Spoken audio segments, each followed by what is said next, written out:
நீங்கள் ஒருபோதும் வெட்கப்பட்டு போவதில்லை.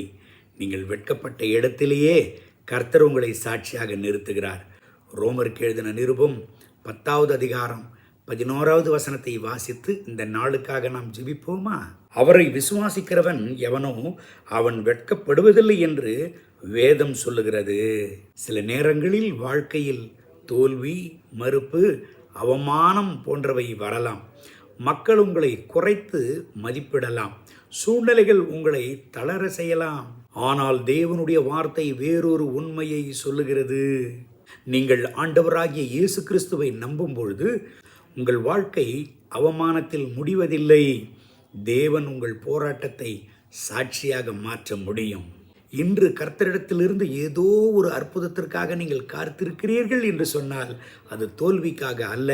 கர்த்தர் உங்கள் வாழ்க்கையில் ஒரு பெரிய அதிசயங்களை செய்யும்படியாக, உங்களை சாட்சியாக நிறுத்தும்படியாக உங்களை ஆயத்தப்படுத்தி கொண்டிருக்கிறார் என்று புரிந்து கொள்ளுங்கள். நம்பிக்கையுடன் விசுவாசத்தில் நிலைத்திருங்கள். ஏனெனில் கர்த்தருடைய வார்த்தை தெளிவாய் சொல்லுகிறது, கர்த்தரை நம்புகிறவர் ஒருபோதும் வெட்கப்பட்டு போவதில்லை. கண்களை மூடி ஜெபிப்போமா?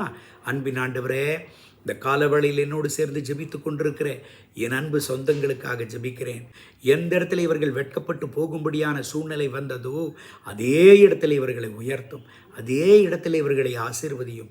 எந்த இடத்தில் தலை குனியும்படியான ஒரு சூழ்நிலை கடந்து வந்ததோ அதே இடத்துல இவர்களுடைய வாழ்க்கையை உயர்த்தும், ஒரு சாட்சியாக நிறுத்தும். இவர்கள் இழந்த ஒவ்வொரு நன்மைகளையும் கனத்தையும் திரும்ப பெற்றுக்கொள்வார்களாக. கர்த்தருக்காக சாட்சியாக நிற்பார்களாக. கர்த்தர் அப்படி செய்கிறதற்காக ஸ்தோத்திரம். இயேசுவின் நாமத்தில் பிதாவே, ஆமென், ஆமென்.